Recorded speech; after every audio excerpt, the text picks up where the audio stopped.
untuk mengingat. Zikir itu maknanya ingat, bukan memanggil-manggil, bukan menyebut-nyebut. Oke? Yang diperintahkan itu dirikan sholat.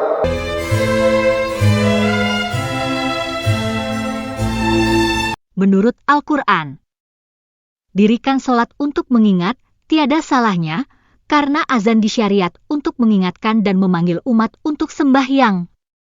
Namun apakah sholat yang telah dirukunkannya perlu diabaikan? Dirikanlah sholat, dan keluarkan atau berilah zakat. Serta berpegang teguhlah kamu kepada Allah. Al-Hajj 22:78. Dirikan atau berdiri adalah kata perbuatan yang nyata, digerak lakukan, tersurat, mengingat adalah kata perbuatan yang tak bisa dilihat, tersirat. Hanya membayangkan dalam hati atau minda saja.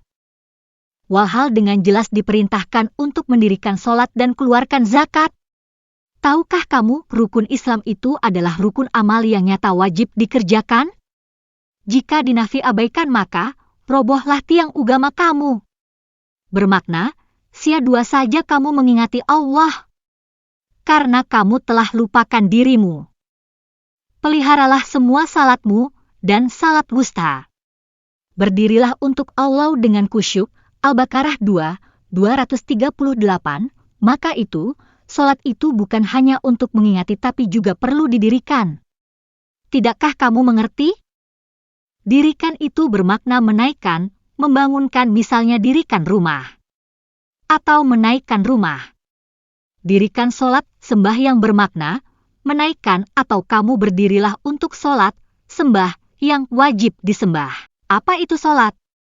Adalah kata pendek dari sholawat atau doa, pujian, maka itu orang makrifat menafsirkannya sebagai mengingat saja tapi yang wajib diabaikannya. Apakah benar pahaman kamu? Yang kau buat itu, yang selama ini kau buat itu sholat fardu. Apakah tidak benarnya? Fardu itu bermakna wajib atau harus, mesti dilakukan. Nggak bisa kalau tidak dikerjakan. Jika tidak robohlah tiang agama kamu. Sia-sia segalanya hampa kecewa. Apakah hukumnya bagi mereka yang melanggar ada sistem yang telah ditetapkan Allah? Rukun Islam itu adalah sistem yang lurus yang nggak bisa diambil jalan pintas atau melangkah rukunnya. Tahukah kamu, mengapa rukun Islam yang kedua itu wajib mendirikan sembahyang? Mengapa tidak saja langsung keluarkan zakat atau naik haji? Sungguh Allah Maha Bijaksana. Karena rukun Islam adalah adat perbuatan yang lurus yang tiada sesiapapun bisa membengkukannya. Apakah bisa bayi itu terus merangkak tanpa meniarap, berjalan tanpa berdiri? Apakah bayi itu langsung bisa berbicara setelah dilahirkan? Kalimat syahadat saja udah nggak benar, ini kan pula mau ngomong bab sholat? Ada apa dengan kamu? Apakah sembah yang 5 waktu itu yang bisa menuju pada kejayaan? Apakah sembah yang 5 waktu itu sebenarnya? Dapatkah mengingati saja akan menuju kejayaan tanpa melakukan apa-apa? Apakah sah sholat itu mengingati? Jika hanya mengingatkan makan saja tapi nggak pernah makan? Apakah cukup sekedar mengingati ibumu tapi tak pernah menjenguk atau tanya kabar beritanya?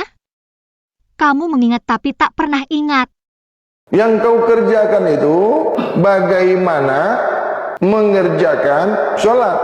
Yang kau kerjakan itu rukun sholat. Tapi kau tak pernah sholat. Sama saja. Kamu mengingat tapi tak pernah ingat. Apakah bisa? Kamu mengingat akan Allah yang wajib disembah? Bukan Allah yang wajib disolat? Siapa dan apa yang kamu sembah sebenarnya? Salah tauhid kamu maka gugurlah tiang agamamu.